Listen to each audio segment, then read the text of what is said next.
हाय दोस्तों, हमारे YouTube channel star study point में आप लोगों का स्वागत है। तो चलिए मैं आपके लिए राजनीतिक शास्त्र के स्थानीय स्वशासन का तीसरा वीडियो लेकर आया हूं। तो चलिए अब चलते हैं प्रश्नों पर। तो हमारा प्रश्न है, पंचायती राज व्यवस्था से निम्न में से पंचायती राज व्यवस्था से निम्न में से कौन सी समिति संबद्ध नहीं है। ऑप्शन ए है अशोक मेहता समिति, बी है VKRV राव समिति, सी है संथानम समिति, डी है BR मेहता समिति। तो चलिए बताइए क्या है उत्तर इसका। यह जो है प्रश्न निगेटिव प्रश्न है, तो यहाँ ऑप्शन जो है बी हो जाएगा VKRV राव समिति। VKRV राव एक प्रमुख भारतीय अर्थशास्त्री थे जो आर्थिक विकास पर संयुक्त राष्ट्र आयोग के अध्यक्ष तथा राष्ट्रीय आय समिति के सदस्य रहे थे। ये पंचायती राज व्यवस्था से संबंधित किसी समिति के अध्यक्ष नहीं रहे थे। अन्य तीनों समितियां जो है पंचायती राज व्यवस्था के संबंध में सुझाव देने हेतु गठित की गई थी। ठीक है, अगला प्रश्न है, निम्न में से कौन सी एक समिति भारत में पंचायती राज व्यवस्था से संबंधित नहीं है। तो ए है दिनेश गोस्वामी समिति, बी है LM सिंघवी समिति, सी है सादिक अली समिति, डी है अशोक मेहता समिति। तो क्या होगा उत्तर इसका। ऑप्शन जो है ये हो जाएगा दिनेश गोस्वामी समिति पंचायत राज व्यवस्था से संबंधित नहीं है। यह समिति चुनाव सुधारों से संबंधित है, जबकि LM सिंघवी समिति 1986, सादिक अली समिति 1964 और अशोक मेहता समिति 1977 पंचायती राज व्यवस्था से संबंधित है। ठीक है, अगला प्रश्न है, अशोक मेहता समिति ने पंचायती राज के लिए किस प्रतिमान की संस्तुति की थी। तो ए है एक स्तरीय, बी है द्विस्तरीय, सी है त्रिस्तरीय और डी है 4 स्तरीय। तो क्या होगा उत्तर इसका। ऑप्शन जो है बी हो जाएगा द्विस्तरीय। ठीक है, अगला प्रश्न है, अशोक मेहता समिति ने निम्नलिखित की सिफारिश की। ए पंचायती राज की त्रिस्तरीय सरकार, बी पंचायती राज की द्विस्तरीय सरकार, सी पंचायती राज की एकल स्तरीय सरकार और डी है पंचायती राज की बहुस्तरीय सरकार। तो क्या होगा उत्तर इसका। ऑप्शन जो है बी हो जाएगा पंचायती राज की द्विस्तरीय सरकार। अगला प्रश्न है, निम्नलिखित में से किस समिति यानी किस आयोग ने न्याय पंचायतों के गठन की सिफारिश की है। ए है बलवंत राय मेहता समिति, बी है अशोक मेहता समिति, सी है GVK राव समिति और डी है सरकारिया आयोग। तो क्या होगा उत्तर इसका। ऑप्शन जो है बी हो जाएगा अशोक मेहता समिति। अशोक मेहता समिति ने न्याय पंचायतों के गठन की सिफारिश की थी। वर्ष 1977 में पंचायती राज व्यवस्था पर सुझाव देने के लिए गठित अशोक मेहता समिति ने वर्ष 1978 में अपनी रिपोर्ट प्रस्तुत की, जिसमें पंचायती राज के लिए त्रिस्तरीय प्रणाली के स्थान पर द्विस्तरीय प्रणाली को संस्तुति किया गया। इस समिति ने न्याय पंचायतों को विकास पंचायतों से पृथक निकाय के रूप में गठित किए जाने की अनुशंसा की थी। ठीक है, अगला प्रश्न है, निम्नलिखित में से किस कमेटी ने न्याय पंचायत बनाने की सिफारिश की थी। ए है बलवंत राय मेहता कमेटी, बी है अशोक मेहता कमेटी, सी GVK राव कमेटी और डी सरकारिया कमेटी और डी है सरकारिया आयोग। ई है उपयुक्त में से कोई नहीं या उपयुक्त में से एक से अधिक। तो क्या होगा उत्तर इसका। ऑप्शन जो है बी हो जाएगा अशोक मेहता कमेटी। ठीक है, अगला प्रश्न है, 108 पंचायती राज को संवैधानिक स्थिति प्रदान करने की संस्तुति निम्न में से किस कमेटी द्वारा की गई थी। ए है LM सिंघवी कमेटी, बी है बलवंत राय मेहता कमेटी, सी है राव कमेटी, डी है अशोक मेहता कमेटी। तो क्या होगा उत्तर इसका। ऑप्शन जो है ए हो जाएगा LM सिंघवी कमेटी। पंचायती राज को संवैधानिक स्थिति प्रदान करने की संस्तुति LM सिंघवी समिति 1986 द्वारा की गई थी। साथ ही सिंघवी समिति ने पंचायत चुनावों को गैर दलीय आधार पर कराने की भी अनुशंसा की थी। ठीक है, अगला प्रश्न है, पंचायती राज संस्थाओं को संवैधानिक मान्यता प्रदान करने की अनुशंसा करने वाली समिति का नाम था। तो यह है अशोक मेहता समिति, बी के संथानम समिति, सी LM सिंघवी समिति, डी GVK राव समिति। तो क्या होगा उत्तर इसका। ऑप्शन जो है सी हो जाएगा LM सिंघवी समिति। ठीक है, अगला प्रश्न है, हमारे संविधान के किस भाग में 300 पानों में पंचायतें बनाने की परिकल्पना की गई है। ए है भाग 9, बी भाग 10, सी भाग 11 और डी भाग 12। तो क्या हो जाएगा उत्तर इसका? ऑप्शन जो है ए हो जाएगा भाग 9। हमारे संविधान के भाग 9 में 395 में पंचायतें बनाने की परिकल्पना की गई है। भाग 9 के अनुच्छेद 243 ख के अंतर्गत प्रत्येक राज्य में ग्राम, मध्यवर्ती और जिला स्तर पर पंचायतों के गठन का प्रावधान है। ठीक है। अगला प्रश्न है, पंचायती राज की त्रिस्तरीय प्रणाली में आते हैं। ए है ग्राम पंचायत, पंचायत समिति, ब्लॉक समिति। बी है ग्राम पंचायत, ब्लॉक समिति, जिला परिषद। सी है ब्लॉक समिति, जिला परिषद, पंचायत समिति। डी है ग्राम पंचायत क्षेत्र पंचायत समिति, जिला परिषद। तो क्या होगा उत्तर इसका? ऑप्शन जो है डी हो जाएगा, ग्राम पंचायत, क्षेत्र पंचायत समिति, जिला परिषद। पंचायती राज की त्रिस्तरीय प्रणाली में ग्राम पंचायत, क्षेत्र पंचायत समिति एवं जिला परिषद ये तीनों आते हैं। ठीक है। अगला प्रश्न है, निम्नलिखित में से किसका निर्माण पंचायती राज व्यवस्था के तहत हुआ था? तो ए है खाप पंचायत, बी है जाति पंचायत, सी है ग्राम पंचायत, डी है जन पंचायत। यह है उपयुक्त में से कोई नहीं, उपयुक्त में से एक से अधिक। तो क्या होगा उत्तर इसका? ऑप्शन जो है सी हो जाएगा, ग्राम पंचायत।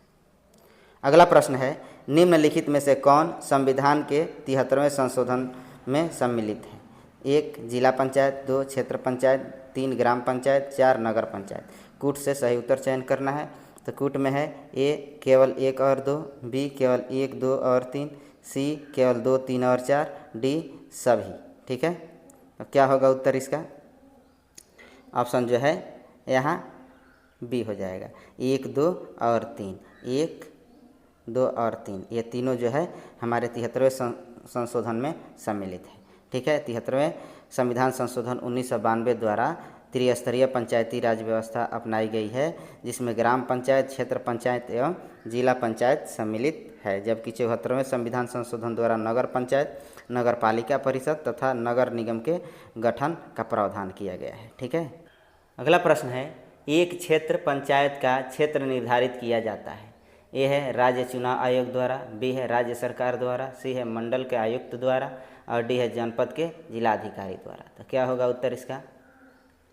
ऑप्शन जो है बी हो जाएगा, राज्य सरकार द्वारा। एक क्षेत्र पंचायत का क्षेत्र अनुच्छेद 243 ग के प्रावधानों के तहत राज्य विधानमंडल द्वारा बनाई गई विधि के अनुसार राज्य सरकार द्वारा निर्धारित किया जाता है। अनुच्छेद 243 ग के अनुसार किसी पंचायत के सभी स्थान पंचायत क्षेत्र में प्रादेशिक निर्वाचन क्षेत्रों से प्रत्यक्ष निर्वाचन द्वारा चुने गए व्यक्तियों से भरे जाएंगे और इस प्रयोजन के लिए प्रत्येक पंचायत क्षेत्र को प्रादेशिक निर्वाचन क्षेत्रों में ऐसी रीति से विभाजित किया जाएगा कि प्रत्येक निर्वाचन क्षेत्र की जनसंख्या का उसको आवंटित स्थानों की संख्या से अनुपात समस्त पंचायत क्षेत्र में यथासाध्य एक ही हो। ठीक है। अगला प्रश्न है, खंड और जिला पंचायतों की सीमा में परिवर्तन की अधिसूचना कौन जारी करता है? तो ए है राज्यपाल, बी है राज्य चुनाव आयोग, सी है संभागीय आयोग, डी है कलेक्टर और जिला निर्वाचन अधिकारी, यह उपयुक्त में से कोई नहीं। तो क्या होगा उत्तर इसका? ऑप्शन ए राज्यपाल। छत्तीसगढ़ पंचायत राज अधिनियम 1993 की धारा 127 में खंड एवं जिला पंचायतों की सीमा में परिवर्तन के विषय में वर्णन किया गया है, जिसके अनुसार राज्यपाल खंड एवं जिला पंचायतों की सीमा में परिवर्तन की अधिसूचना जारी कर सकता है। ठीक है। अगला प्रश्न है, निम्नलिखित राज्यों में से किसमें पंचायती राज संस्था नहीं है? तो निगेटिव प्रश्न है। ए में असम, बी है केरल, सी नागालैंड, डी त्रिपुरा। तो क्या होगा उत्तर इसका?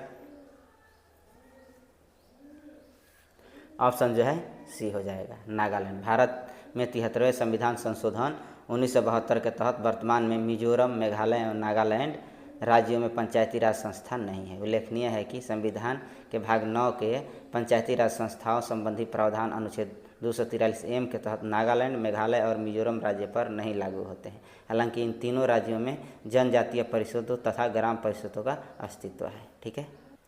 अगला प्रश्न है, पंचायत समिति के सदस्य ए है जनता द्वारा प्रत्यक्ष रूप से चुने जाते हैं, बी है पंचायत के सदस्यों द्वारा चुने जाते हैं, सी है जिला अधिकारी द्वारा मनोनीत किए जाते हैं, डी है खुली प्रतियोगिता के आधार पर भर्ती किए जाते हैं। तो क्या होगा उत्तर इसका? ऑप्शन जो है ए हो जाएगा, जनता द्वारा प्रत्यक्ष रूप से चुने जाते हैं। पंचायत समिति त्रिस्तरीय पंचायत राज प्रणाली का मध्यवर्ती स्तर है, जिसके सदस्य संविधान के अनुच्छेद 243 ग2 के उपबंधों के तहत प्रत्यक्ष रूप से जनता द्वारा निर्वाचित किए जाते हैं। झारखंड में पंचायत समिति का गठन प्रत्येक ब्लॉक के लिए झारखंड पंचायत राज अधिनियम 2001 की धारा 32 के तहत किया जाता है। इस अधिनियम की धारा 33 के अनुसार इसके निर्वाचन सदस्य जनता द्वारा प्रत्यक्ष रूप से चुने जाते हैं तथा उस क्षेत्र के लोकसभा और विधानसभा के सदस्य उस क्षेत्र की मतदाता सूची में नाम वाले राज्य सभा सदस्य और उस क्षेत्र के ग्रामों के मुखिया इसके पदेन सदस्य होते हैं, जबकि उस क्षेत्र के एक व्याख्यात व्यक्ति को राज्य सरकार द्वारा पंचायत समिति में नामित किया जाता है। ठीक है, अगला प्रश्न है पंचायत समिति के सदस्य। ए है खंड विकास अधिकारी द्वारा मनोनीत किए जाते हैं। बी है जिला पंचायत अध्यक्ष द्वारा मनोनीत किए जाते हैं। सी है प्रत्यक्ष रूप से जनता द्वारा निर्वाचित किए जाते हैं। डी है ग्राम पंचायत के सदस्यों द्वारा अप्रत्यक्ष रूप से निर्वाचित किए जाते हैं। तो क्या होगा उत्तर इसका? ऑप्शन जो है सी हो जाएगा, प्रत्यक्ष रूप से जनता द्वारा निर्वाचित किए जाते हैं। उत्तर प्रदेश में पंचायत समिति को क्षेत्र पंचायत कहा जाता है। उत्तर प्रदेश क्षेत्र पंचायत और जिला पंचायत अधिनियम 1961 2007 में यथा संशोधित हुआ कि धारा 6 के अनुसार क्षेत्र पंचायत में प्रत्यक्ष रूप से जनता द्वारा चुने गए सदस्य तथा एक प्रमुख जो है जिसे निर्वाचित सदस्यों द्वारा अपने में से ही चुना जाता है, ये शामिल होते हैं, जबकि उस खंड की ग्राम पंचायतों के सभी प्रधान, उस खंड के लोकसभा और विधानसभा सदस्य तथा उस खंड की मतदाता सूची में पंजीकृत राज्यसभा और विधान परिषद सदस्य इसके पदेन सदस्य होते हैं। ठीक है, अगला प्रश्न है पंचायती राज प्रणाली में पंचायत समिति गठित होती है। ए है ग्राम स्तर पर, बी खंड स्तर पर, सी जिला स्तर पर और डी राज्य स्तर पर। तो क्या होगा उत्तर इसका? ऑप्शन जो है बी हो जाएगा, खंड स्तर पर। अगला प्रश्न है ब्लॉक स्तर पर पंचायत समिति है। ए परामर्शदात्री निकाय, बी है प्रशासनिक प्राधिकरण, सी है परामर्शीय समिति, डी है पर्यवेक्षकीय प्राधिकरण। तो क्या होगा उत्तर इसका? ऑप्शन जो है बी हो जाएगा, ब्लॉक स्तर पर पंचायती समिति एक प्रशासनिक प्राधिकरण या प्रशासनिक प्राधिकारी के रूप में कार्य करते हैं। यह ग्राम पंचायत और जिला प्रशासन के मध्य संपर्क स्थापित करती है। ठीक है, अगला प्रश्न है भारत में ब्लॉक स्तर पर बनी पंचायत समिति केवल है। तो ये है एक सलाहकार निकाय, बी है एक सलाहकार समिति, सी है समन्वय और पर्यवेक्षी अधिकारी प्राधिकारी और डी है प्रशासनिक प्राधिकारी। यह उपयुक्त में से कोई नहीं या उपयुक्त में से एक से अधिक। तो क्या होगा उत्तर इसका? ऑप्शन जो है डी हो जाएगा, प्रशासनिक प्राधिकारी। ठीक है, अगला प्रश्न है यदि जिला पंचायत का अध्यक्ष निलंबित हो जाए तो क्या होगा? यह है जिला पंचायत का उपाध्यक्ष कार्यवाहक अध्यक्ष के रूप में कार्य करेगा। बी है जिला पंचायत का उपाध्यक्ष अध्यक्ष बन जाएगा। सी है अध्यक्ष का पद रिक्त रहेगा। डी है सदस्यगण स्थापनापन अध्यक्ष का निर्वाचन करेंगे। यह उपयुक्त में से कोई नहीं। तो क्या होगा उत्तर इसका? ऑप्शन जो है डी हो जाएगा, सदस्यगण स्थापना अध्यक्ष का निर्वाचन करेंगे। छत्तीसगढ़ पंचायत राज अधिनियम 1993 की धारा 39 में प्रावधान है कि जिला पंचायत अध्यक्ष के निलंबन पर जिला पंचायत का सचिव या मुख्य कार्यकारी अधिकारी 15 दिनों के अंदर एक विशेष सत्र आहूत करेगा और संबंधित जिला पंचायत के सदस्यों में से एक को सदस्यों द्वारा स्थापना अध्यक्ष के रूप में चुना जाएगा, जो निलंबित अध्यक्ष के निलंबन तक उसके समस्त दायित्वों का निर्वहन करेगा। ठीक है, अगला प्रश्न है भारत में स्थानीय शासन के विषय में निम्नलिखित में से कौन सा सही नहीं है? तो ये निगेटिव प्रश्न है। ये है भारतीय संविधान के अनुसार परिसंघीय प्रणाली में स्थानीय शासन जैसी कोई स्वतंत्र कोटि नहीं है। भी है स्थानीय निकायों के 1/3 स्थान स्त्रियों के लिए आरक्षित है। सी है स्थानीय शासन के लिए वित्त का उपबंध एक आयोग करता है। डी है स्थानीय निकायों के लिए निर्वाचन का निर्धारण एक आयोग करता है। तो क्या होगा उत्तर इसका? ऑप्शन ए हो जाएगा, भारतीय संविधान के अनुसार परिसंघीय प्रणाली में स्थानीय शासन जैसी कोई स्वतंत्र कोटि नहीं है। ठीक है, तो भारतीय संविधान के अनुसार स्थानीय शासन के लिए उपबंध अनुच्छेद 40 एवं भाग 9 तथा भाग 9 क में किए गए हैं। साथ ही राज्य सूची में भी स्थानीय शासन का उल्लेख है। अतः स्थानीय शासन भारतीय संविधान के तहत परिसंघीय प्रणाली में एक स्वतंत्र कोटि के रूप में शामिल है। ठीक है। अगला प्रश्न है, पंचायतों के लिए कराए जाने वाले सभी निर्वाचनों के संचालन का अधीक्षण, निर्देशन और नियंत्रण निहित होता है। ए है राज्यपाल में, बी है भारत के निर्वाचन आयोग में, सी है जिला पंचायत राज अधिकारी में, डी है राज्य निर्वाचन आयोग में। तो क्या होगा उत्तर इसका? ऑप्शन जो है डी हो जाएगा, राज्य निर्वाचन आयोग में। अगला प्रश्न है, पंचायत निर्वाचन हेतु राज्य निर्वाचन आयुक्त नियुक्त किए जाएंगे। तो ए है भारत के मुख्य निर्वाचन आयुक्त द्वारा, बी है भारत के राष्ट्रपति द्वारा, सी है राज्य के राज्यपाल द्वारा, डी है उपरोक्त में से कोई नहीं। तो क्या होगा उत्तर इसका? ऑप्शन जो है सी हो जाएगा, राज्य के राज्यपाल द्वारा। पंचायतों के निर्वाचन के लिए एक राज्य निर्वाचन आयोग के गठन का प्रावधान संविधान के अनुच्छेद 243 के तहत किया गया है। राज्यपाल द्वारा राज्य निर्वाचन आयुक्त को नियुक्त किया जाता है। अनुच्छेद 243 के प्रावधानों के तहत राज्य के नगरीय निकायों का निर्वाचन भी राज्य निर्वाचन आयोग करवाता है। ठीक है। अगला प्रश्न है, राज्य निर्वाचन आयोग नगरीय निकायों के निर्वाचन का संचालन किस अनुच्छेद के तहत करते हैं? तो ए है 243 के, बी है 243 L, सी है 243 M, डी है 243 N। तो क्या होगा उत्तर इसका? ऑप्शन जो है ए हो जाएगा, 243 के। ठीक है। तो चलिए दोस्तों, इस वीडियो का हमारा यह अंतिम प्रश्न था। इसी तरह के प्रश्नों के साथ मैं अगले वीडियो में आऊँगा। तब तक के लिए आप जो है मेरे चैनल को शेयर कीजिए, सब्सक्राइब कीजिए तथा बेल आइकन को दबा दीजिए, जिससे कि आपको समय समय पर नोटिफिकेशन मिले और आप अपना बेहतर तैयारी कर सकें। तो अब चलते हैं, धन्यवाद।